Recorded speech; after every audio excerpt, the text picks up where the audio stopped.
आइए बच्चों, आज हम लोग देखेंगे इंग्लिश में। हम बता चुके थे इंग्लिश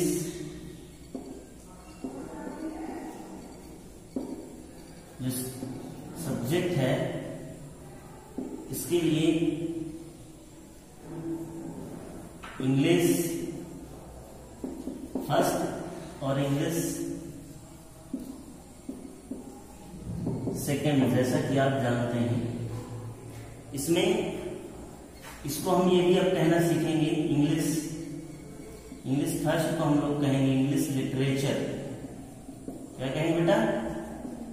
इंग्लिश लिटरेचर, ठीक है। और इंग्लिश सेकेंड जो है इसको हम लोग कहेंगे इंग्लिश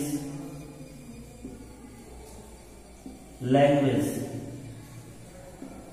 इसे हम बेटा क्या कहेंगे? इंग्लिश लैंग्वेज, ठीक है। तो आप ये याद रखिए, इसके लिए एक कॉपी बनानी है।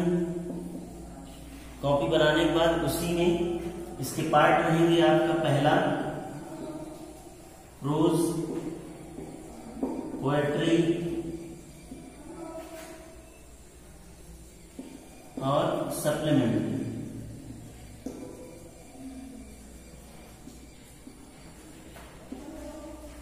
ठीक है, ये कॉपी के 3 हिस्से, एक कॉपी के 3 हिस्से करके उसी में आपको लिखना है। और इससे फिर आगे हमें इंग्लिश लैंग्वेज में 2 कॉपियां रहेंगी, एक रूल कॉपी जिसमें, और एक अलग कॉपी रहेगी एक्सरसाइज कॉपी, एक्सरसाइज कॉपी, ठीक है। ये तो रहा शेड्यूल, आपको मतलब इसका सारा प्रोफार्मा हमने बता दिया कि इंग्लिश की कॉपी कैसे बनाना है, ठीक है। अब हम लोग आगे बात करते हैं इसी में।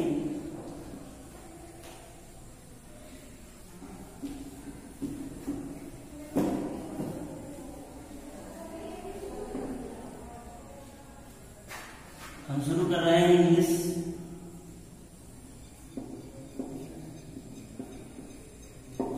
लैंग्वेज। लैंग्वेज, ठीक है। इंग्लिश लैंग्वेज में अब देखिएगा कि हमने इसमें हमें क्या क्या पढ़ना है। तो फर्स्ट इसमें रहेगा आपका, पहला रहेगा, इसे इंग्लिश सेकेंड भी आप कह सकते हैं, इंग्लिश सेकेंड। इसके साथ ही इसमें पढ़ेंगे क्या हम? सबसे पहले आप ये समझ लें, इसको इंग्लिश ग्रामर, इसको आप इंग्लिश ग्रामर भी कह सकते हैं।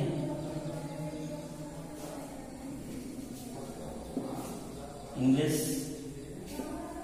ग्रामर, ठीक है। इंग्लिश ग्रामर इसके अंतर्गत आप पढ़ेंगे पार्ट्स ऑफ स्पीच। 4 भागों में बांट कर हम पढ़ेंगे। जो बी पार्ट है वो आ जाएगा ट्रांसलेशन, ठीक है बच्चे। जो सी पार्ट है इसका वो कंपोजिशन,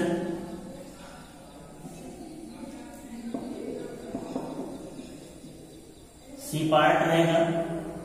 इंग्लिश क्लास आपकी कक्षा में इंग्लिश लैंग्वेज को हम लोग पहला पार्ट, ये जो पार्ट है इंग्लिश ग्रामर पढ़ेंगे। फिर बी नंबर जो है ट्रांसलेशन पढ़ेंगे और सी नंबर जो है कंपोजिशन पढ़ेंगे।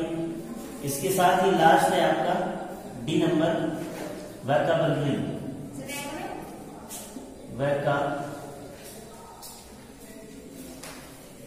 ये 4 पार्ट में आपकी ग्रामर खत्म हो जाएगी, ठीक है। ये सारा, अब इसके अंदर बहुत सी चीजें हैं। अब जैसे इंग्लिश ग्रामर में हम लोग पार्ट्स ऑफ स्पीच पढ़ेंगे, इसमें हम लोगों को पढ़ना है पार्ट्स ऑफ स्पीच, ठीक है। Parts of speech, noun, pronoun, adjective, ये सब इसी में हम लोग पढ़ेंगे। मॉडल एक्सिलरीज और प्राइमरी एक्सिलरीज और हैव वर्ब, ये सारी इसमें हम लोग पढ़ना है, हमको इसके बारे में जानना है क्या है। इसके बाद ट्रांसलेशन में ट्रांसलेशन आप जानते ही हैं, इसके सारे डिस्कस करने हैं यूजेज, स्पीकिंग, लाइक है स्पीकिंग। इसी तरह कंपोजिशन में हम लोग सीखेंगे राइटिंग स्किल, सारी राइटिंग स्किल हमें सीखनी है इसमें कंपोजिशन में। राइटिंग स्किल्स, राइटिंग बेटा राइटिंग स्किल का क्या मतलब है, इसमें लेटर एप्लीकेशन, हम लोग जैसे लेटर सीखेंगे, एप्लीकेशन सीखेंगे, एप्लीकेशन लिखना सीखना है, रटना नहीं है। जो आप लोग रटते थे वैसा बिल्कुल नहीं करना है, सीखना है कैसे हमें लेटर एप्लीकेशन लिखना है।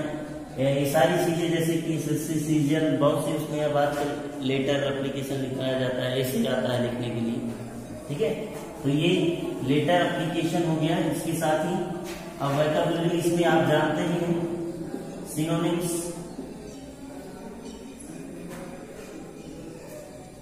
इसे पर्यायवाची कहते हैं। इसे बेटा क्या कहते हैं, पर्यायवाची, हिंदी में आप जानते होंगे, ये भी आपको सीखना पड़ेगा। एंटोनिम्स, एंटोनिम्स इसका मतलब होगा बेटा विलोम शब्द। क्या होगा बेटा, विलोम शब्द हो गया, ठीक है। One word substitution, one word substitution, substitution, ठीक है। अनेक शब्दों के लिए एक शब्द, जिसे क्या कहा जाता है, अनेक शब्दों के लिए एक शब्द, आप कह सकते हैं अनेक शब्दों के लिए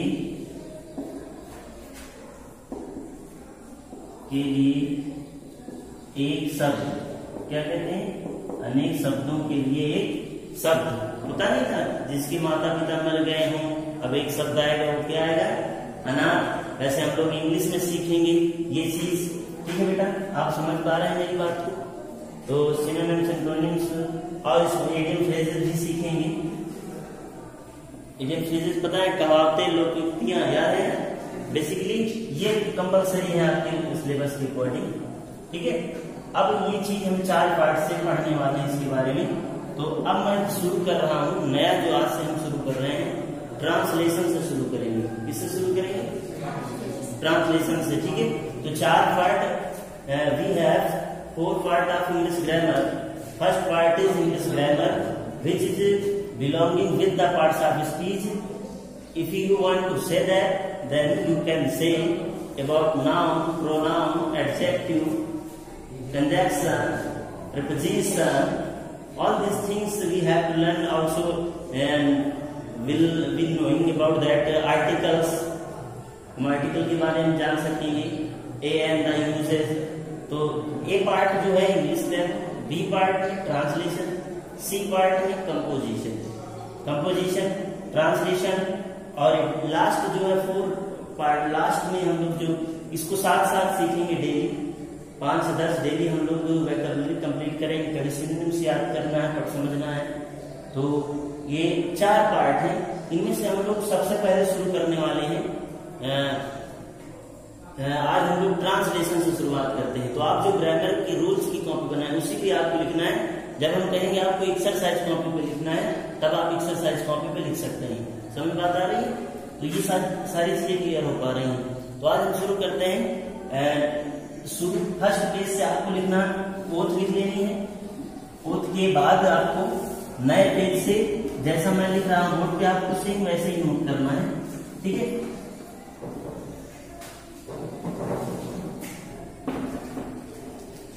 हम दूसरा पार्ट जो था ट्रांसलेशन उठा रहे हैं। क्या बेटा उठा रहे हैं? ट्रांसलेशन। क्या नाम था? ट्रांसलेशन। कॉपी में आपको ऐसे डेट डाल देनी है,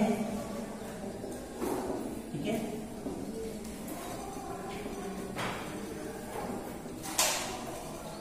तो ट्रांसलेशन की शुरुआत हम कर रहे हैं। इससे आपको जैसे जैसे हम समझाते चलेंगे वैसे आपको इसके साथ चलना है।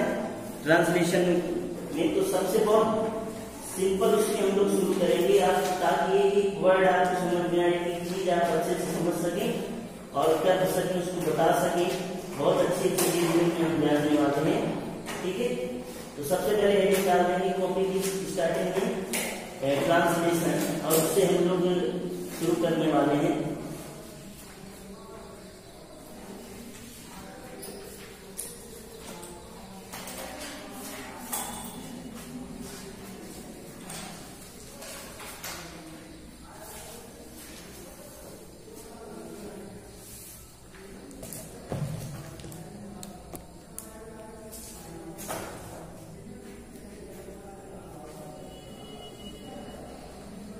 सबसे पहले हेडिंग है यूज ऑफ इज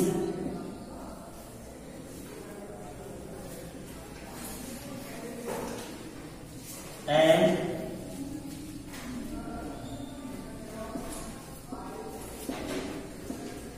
आर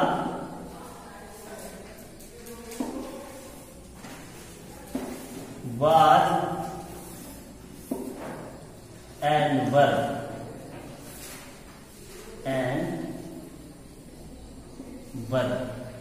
ठीक है। ये हेडिंग रहने वाली है आपके आज जो टॉपिक हम लोग शुरू कर रहे हैं, use of is and are was were. ये जो बच्चों is and are was were है, इन्हें हम लिंकिंग वर्ब भी कहते हैं। कौन सी वर्ब कहते हैं? Linking verb. तो इनको हम लोग लिंकिंग वर्ब कितनी होती हैं? 5 होती हैं। कौन कौन सी? Is, and, are, was and were. तो इनके प्रयोग हम लोग कैसे सीखते हैं? तो सबसे इनको हम सिंपल प्रेजेंट और सिंपल पास्ट में अलग अलग बांट करके इनको हम सीखते हैं। ठीक है। सिंपल प्रेजेंट में क्या है? इज एंड आर, जिसका मतलब है, हूं। आर का मतलब है, इसका मतलब वाज का मतलब था, वर का मतलब थे। ठीक है। तो हम लोग बहुत ही अच्छे ढंग से सीखने का प्रयत्न कोशिश करेंगे। तो हमने सबसे पहले हेडिंग डाली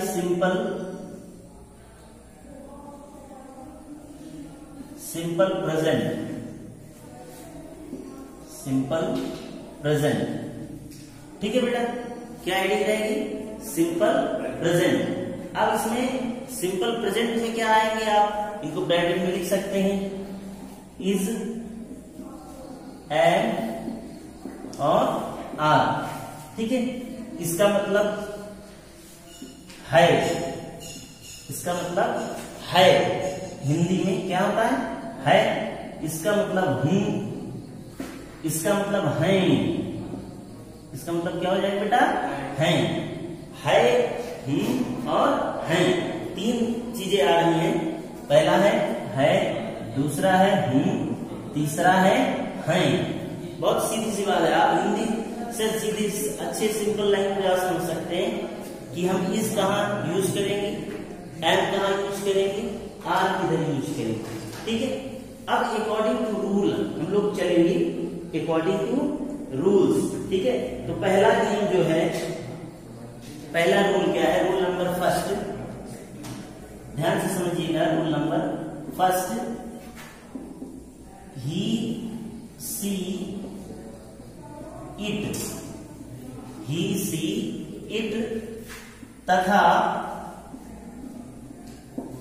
सभी एक वचन,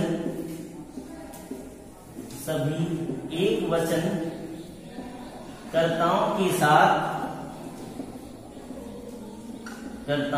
साथ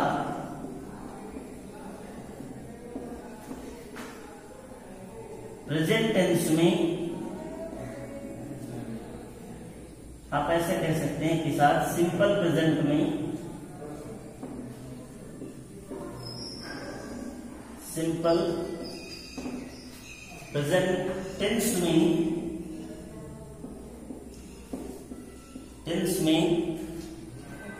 सिंपल प्रेजेंट टेंस में ही, सी, इट तथा सभी एक वचनकर्ताओं के साथ सिंपल प्रेजेंट टेंस में इज का प्रयोग करते हैं। इसको ब्लैक पेन से आपको लिख लेना है, हाइलाइट कर लेना है। इज का प्रयोग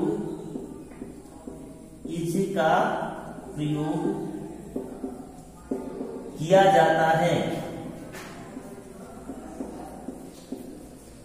किया जाता है। बच्चे अब हम लोग यहाँ पे ये समझेंगे, थोड़ी सी चीजें आपको समझना है। ये मान के समझना है कि हमें कुछ नहीं आता है, बहुत सिंपल ढंग से आपको सुनना है, समझना है। हम लोग सीधी सी बात हम इतना समझते हैं, सिंपल प्रेजेंट की जो क्रियाएं हैं वो है इज, एम, आर। इज का मतलब होता है, एम का मतलब होता है और आर का मतलब होता है हैं। अब हम बात सिर्फ इज की कर रहे हैं। हमने एक नियम लिया कि ही, सी, इट तथा सभी एक वचन कर्ताओं के साथ, ही, सी, इट तथा सभी, कोई जरूरी नहीं है कि ही, सी, इट ही आए, जरूरी नहीं है। हो सकता है Ram, Shyam, you have only singular number, आपके पास सिंगुलर नंबर होना चाहिए। सब्जेक्ट कैसा होना चाहिए? सिंगुलर होना चाहिए, ना कि प्लूरल। सिंगुलर मीन्स एक वचन। और प्रोनाउन कौन से? हमने 3 प्रोनाउंस आपके सामने रख दिए जो सब्जेक्ट बन के आते हैं, ही, सी, इट। रिप्लाई करिए फिर से, आप कौन कौन singular? He, she, it. Understand? Rule क्या कहता है? रूल कहता है कि प्रेजेंट टेंस में जब कोई बात प्रेजेंट टेंस में होगा, सिंपल प्रेजेंट में होगा, और उसका जो कर्ता होगा वो कैसा होगा? एक वचन का होगा, या ही हो या सी हो, ठीक है, ही हो या सी हो, तो वो भी क्या होगा? उसके साथ भी हम इज का प्रयोग करते हैं। बहुत सिंपली आपको समझना है। आइए देखते हैं एग्जाम्पल के माध्यम से। फर्स्ट एक हमने एग्जाम्पल दिया, एग्जाम्पल फर्स्ट, बहुत सिंपल, इकट्ठा आपको नहीं आगे बढ़ना है, टीचर के साथ साथ चलना है। आपको ये नहीं समझना कि हाँ ये आ रहा है, बहुत स्लोली आप बहुत से उसके फैक्ट जान पाएंगे। बहुत छोटी सी बात, मैंने एक छोटा सा सेंटेंस लिया, मैंने कहा राधा भूखी है, राधा भूखी है, सिंपल प्रेजेंट है, ठीक है। अब यहां देखो है, बहुत गौर से देखें क्या लिखा हुआ है, राधा भूखी लाइव में चला है, ठीक है, राधा भूखी है। तो राधा जो है बेटा देखो ना, यहाँ ही है, न सी है, ना इट है, न ही है, न सी है, ना इट है। तो राधा जो है बच्चे अकेली है, एक वचन। कितने नंबर का बोध हो रहा है? सिंगुलर नंबर का। बच्चे किसका बोध हो रहा है? सिंगुलर नंबर का, ठीक है। तो यहाँ जो राधा है ये सब्जेक्ट हो गई बेटा, ये क्या हो गई? सब्जेक्ट। कार्य को करने वाला ये क्या कहलाता है? सब्जेक्ट कहलाता है। तो भूखी कौन है? राधा है, तो राधा सब्जेक्ट, राधा क्या है? सब्जेक्ट है। तो राधा, राधा की इंग्लिश हमने लिख दिया, राधा को हमने लिख दिया राधा। अब सब्जेक्ट के बाद क्या आता है? वर्ब लिखते हैं। अब हम नियम पढ़ रहे हैं एक वचन का, अकेला कोई, एक वचन सिंगुलर की आप पहचान समझ लें, अकेला हो। ही किसी एक, जैसे राधा की जगह हमने कह दिया वह भूखी है, तो वह जो प्रयोग होता है प्रोनाउन किसी सिंगुलर नंबर के लिए, किसी सिंगुलर सब्जेक्ट के लिए ही प्रयुक्त किया जाता है, यूज किया जाता है, ना कि दो लोगों के लिए। It is only for only one person. Understand? Radha अब हमने लिख दिया इज हेल्पिंग वर्ब, अर्थात जो सिंपल प्रेजेंट में सिंगुलर सब्जेक्ट के साथ वर्ब आती है वो इज आती है, ठीक है। तो राधा इज भूखी की इंग्लिश आप जानते हैं क्या होती है? हंग्री। हमने लिख दिया हंग्री। इतनी बात समझ में आ गई। अब यहां से बेटा एक स्ट्रक्चर तैयार होता है। मैं हट जाता हूं, स्क्रीन शॉट ले लें जिन बच्चों को लेना है, और इसको नोट करना है कॉपी में अपनी। आज से शुरू करना है, आपको ट्रांसलेशन डालना है ऐसे, ये हेडिंग रहेगी, इसके बाद सिंपल प्रेजेंट हेडिंग डालना है, रूल नंबर फर्स्ट, इस पर हम लोग चल रहे हैं। आगे देखते हैं इसी के साथ।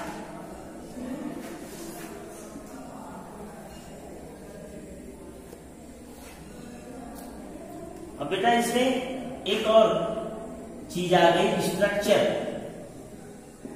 हम इसका स्ट्रक्चर तैयार कर लेते हैं। इसको हिंदी में क्या कहेंगे? संरचना। क्या कहेंगे बेटा? संरचना। इससे थोड़ी सी मदद मिलेगी आपको सीखने में। कोई चीज बोलने में आपको बहुत ही सिंपल होगा। तो संरचना में सबसे पहले सब्जेक्ट प्लस इसके बाद हम इज, एम, आर, वाज, वर की बात कर रहे हैं तो इज या हेल्पिंग वर्ब अर्थात इज होगा या एम होगा या आर होगा। ठीक है, अब यहां पर हम इज का अध्ययन कर रहे हैं इसलिए हम यहां लिखेंगे इज, क्योंकि इस रूल्स के अकॉर्डिंग, रूल नंबर 1 की अकॉर्डिंग हम इज को लेकर चल रहे हैं। ठीक है बच्चे, प्लस ऑब्जेक्ट कर्म प्लस अदर वर्ड। ठीक है, फुल स्टॉप। ये आपका स्ट्रक्चर है, इससे आप अपने आप को और अच्छे से तैयार कर सकते हैं, हेल्प हो जाएगी। नाव को हमेशा पतवार की जरूरत पड़ती है मंजिल तक जाने के लिए, तो बिल्कुल आप ध्यान दीजिएगा। अब एक और एग्जाम्पल नंबर 2 हम लेते हैं। एग्जाम्पल नंबर 2 अभी हम लोग एक्सरसाइज करने वाले हैं, तो आराम से समझते हुए चलते हैं। हमने एक और सेंटेंस लिया, राम एक अच्छा लड़का है। राम एक अच्छा लड़का है। राम एक अच्छा लड़का है। अब हम सबसे पहले सब्जेक्ट हमने देखा राम है, राम की इंग्लिश हमने लिख दिया राम। बेटा क्या लिख दिया हमने? सब्जेक्ट क्या है इस वाक्य में? राम, तो हमने लिख दिया राम। ठीक है बेटा, राम। इसके बाद हेल्पिंग वर्ब है, एक वचन तो इज आएगा, राम के साथ क्या आ जाएगा? इज। राम इज। अब ऑब्जेक्ट क्या है? A good lad, a good boy. लड़का लैड भी लिख सकते हैं आप। ठीक है, लैड मीन्स भी लड़का, बॉय मीन्स भी लड़का। तो सेंटेंस हो गया हमारा Ram is a good boy, Ram is a good boy. ठीक है, अब बहुत सिंपल, केवल अभी हम इज, ये जो है इसको हम सीख रहे हैं, इज का प्रयोग सीख रहे हैं। और सभी में देखें लास्ट में सिंपल प्रेजेंट आ रहा है। वाक्य कैसा है बेटा? सिंपल प्रेजेंट है, वो सिंपल प्रेजेंट को प्रस्तुत कर रहा है। एक हम और एक चीज लेते हैं, एक छोटा तीसरा सेंटेंस है,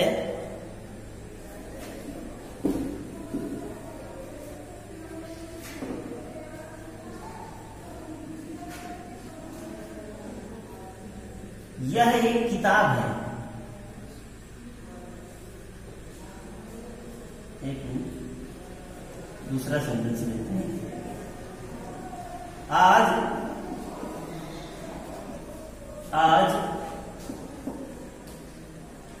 सोमवार है। आज सोमवार है।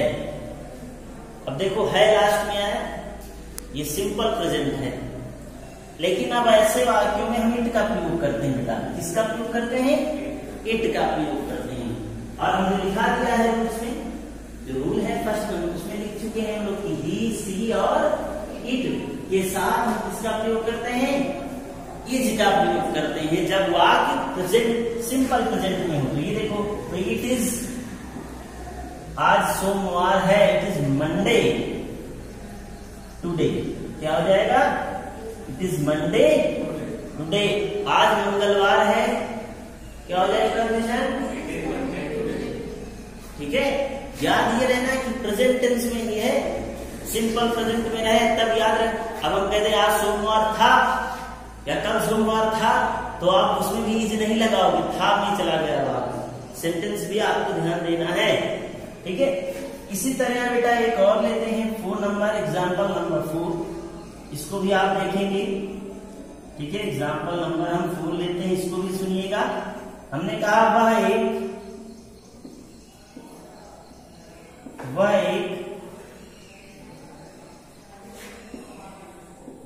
लड़की है। हमने कहा वह एक लड़की है। बच्चे सी आ गया, वह की इस लड़की है, इसलिए हम क्या लिखेंगे? See. Sees a girl, sees a girl. ठीक है, क्या बोलेंगे? Sees a girl. ठीक है, ये बात समझ में आ रही है? एक एग्जाम्पल और लेते हैं। हमने एग्जाम्पल 5, इसी तरह एक एग्जाम्पल हमने और लिख लिया। हमने ले लिया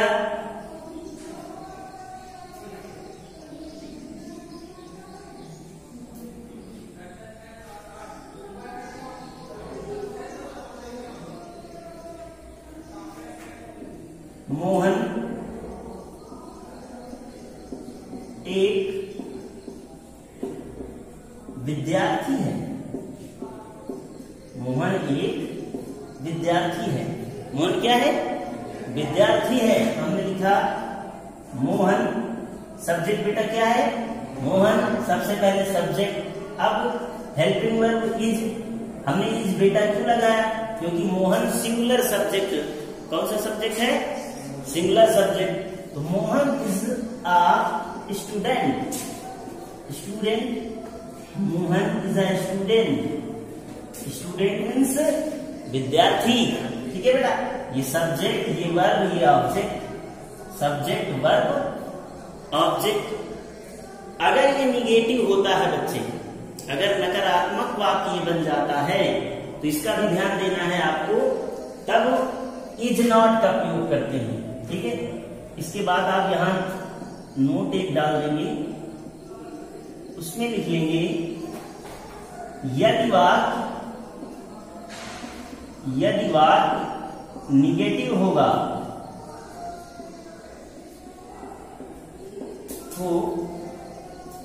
तो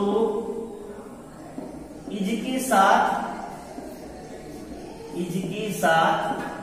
किसका प्रयोग करते हैं बेटा? नॉट का प्रयोग करते हैं। नॉट का प्रयोग करते हैं। किसका प्रयोग? नॉट का। ठीक है, कैसे? एक एग्जाम्पल लेते हैं, इससे भी आप समझिए। हमने कहा राम एक गायक नहीं है। राम एक गायक नहीं है। अभी तक हम कहते थे राम एक गायक है, अब क्या कह रहे हैं? राम एक गायक नहीं है। हम माना खिलाफत कर रहे हैं। इस वाक्य को खिलाफत वाक्य भी कहते हैं। खिलाफत मतलब खिलाफ, निगेटिव रहता है, सकारात्मक नहीं है, निगेटिव है। तो राम सब्जेक्ट हुआ, राम सब्जेक्ट, इसके बाद इज और नॉट का प्रयोग करते हैं। अगर निगेटिव है तो Ram is not a singer, Ram is not a singer. ठीक है, Ram is not a singer. ठीक है, क्लियर हो पा रहा? यदि बात समझ में आ गई सबकी, इसको भी स्क्रीनशॉट ले लें। अब अगले रूल की तरफ हम धीरे से बढ़ते हैं। अगला रूल हमारा क्या कह रहा है?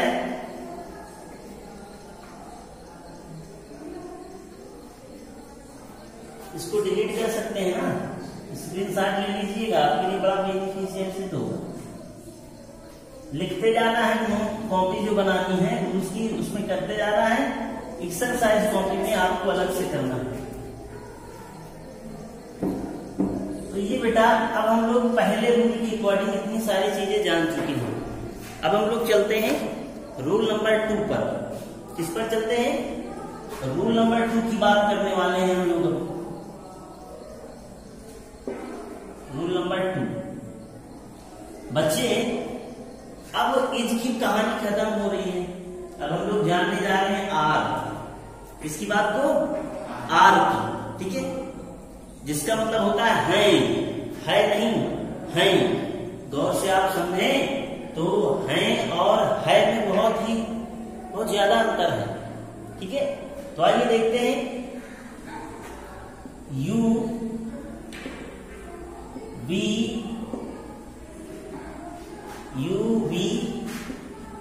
दे, दी,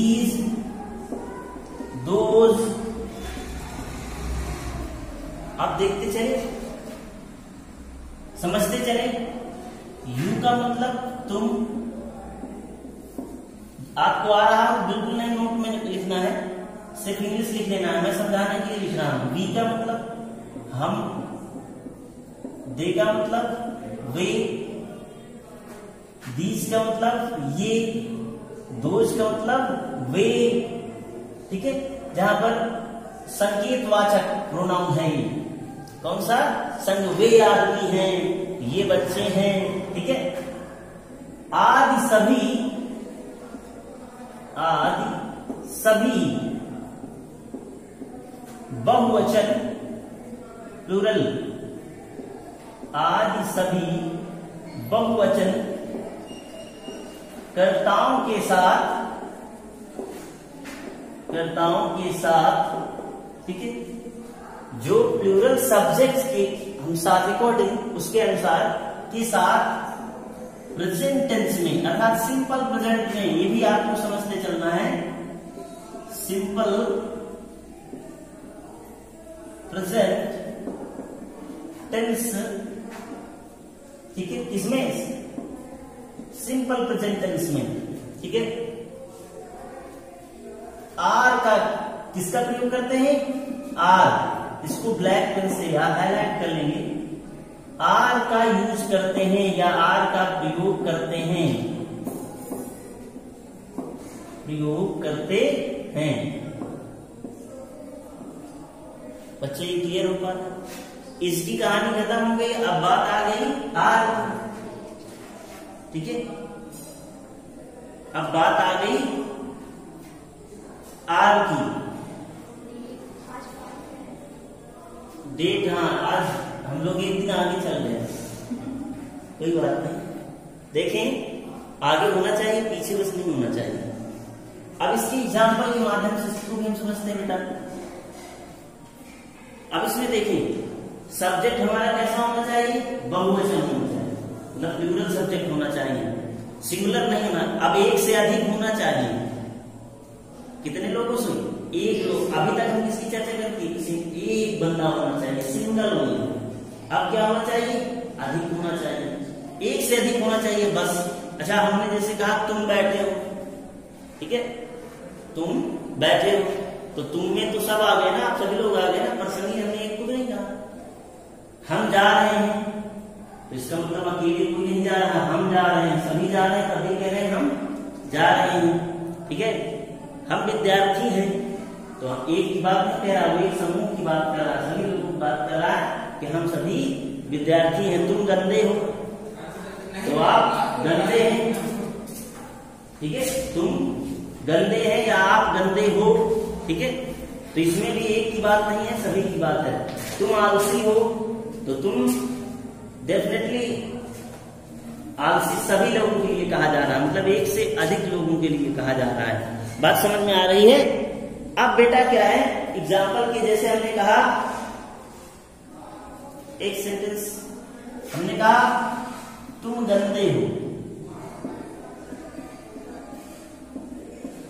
तुम गंदे हो, बहुत छोटी सी चीज है। यू, तुम किस मीन्स होता है बेटा, यू मीन्स, देखिए तुमको हम आप भी लिख सकते हैं, क्या लिख सकते हैं, आप, ठीक है। आपको तुम और तुमको आप कहा जा सकता है, ठीक है। तो यू आर सब्जेक्ट, सब्जेक्ट के बाद वर्ब आ गई। वर्ब क्या है, आर। डर्टी, डर्टी मीन्स गंदे, ठीक है। You are dirty. इसका स्ट्रक्चर क्या होगा, इसका स्ट्रक्चर भी आप समझ लें। स्ट्रक्चर वैसे सब्जेक्ट बेटा क्या रहेगा, subject plus are,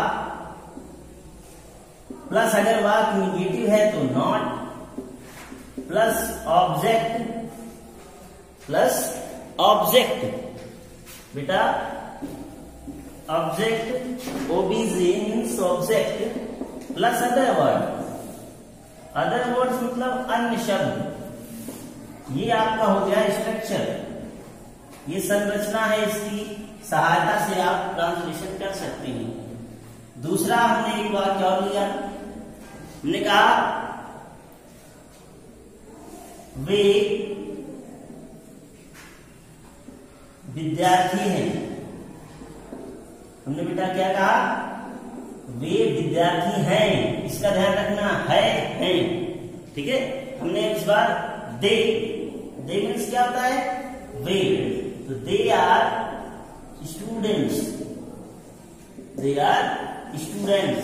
subject verb negative है तो निगेटिव हमने लिखा नहीं, ऑब्जेक्ट अदर वर्ड जो भी फुल स्टॉप, ये फिनिश होता है। इस तरह से हमने सीखा रूल नंबर 2 से कि जो प्लूरल सब्जेक्ट होंगे, अब वाक्य अगर सिंपल प्रेजेंट में है तो उसके साथ हम किसका प्रयोग करते हैं? आर का प्रयोग करते हैं। हेल्प जो वर्ब हमारी होगी वो आर होगी, ठीक है। तुम पागल हो, जैसे बोलते हैं तुम पागल हो तो यू आर मैड। क्या तुम पागल हो, इससे इंटरोगेटिव सीख सकते हो। क्या सीख सकते हो? इंटरोगेटिव, ठीक है। तो आप समझ सकते हैं कि इसी की यूज से हमें आगे सीखना है। इसके अब क्रमशः इसके आगे और चलते हैं थोड़ा सा, एक और देखते हैं एग्जाम्पल। तीसरा एग्जाम्पल यहां पर देख लें। जैसे हमने कहा ये अध्यापक नहीं है, ये अध्यापक नहीं है। क्या नहीं है? अध्यापक नहीं है। These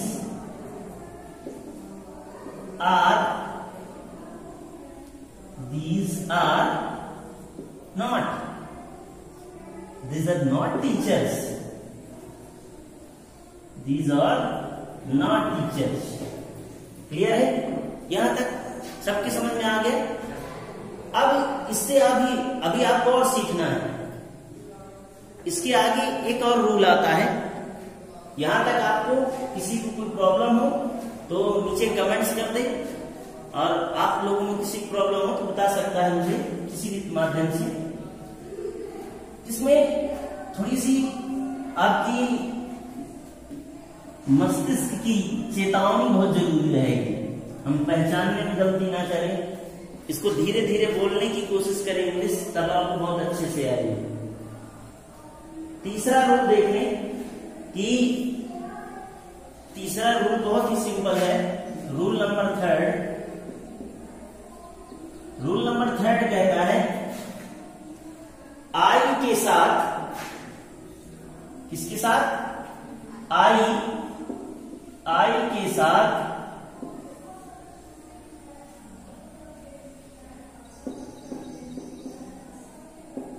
के साथ एम का प्रयोग करते हैं। किसका? एम का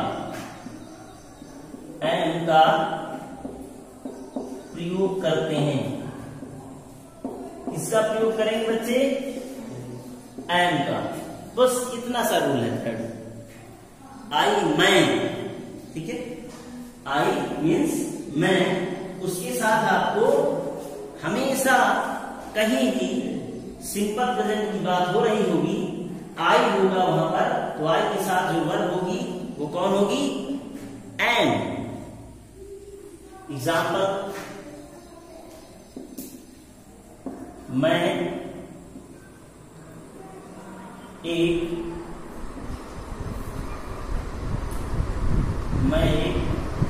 अध्यापक हूं। मैं एक अध्यापक हूं, तो आई एम a टीचर।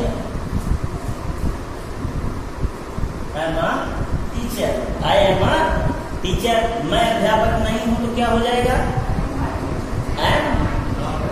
अच्छा, इसको दोनों को बच्चे यहाँ पर ऐसे बोल सकते हैं, क्योंकि जल्दी बहुत है आज, आराम से बोलने की किसी फुर्सत जो है ना टीचर, ठीक है।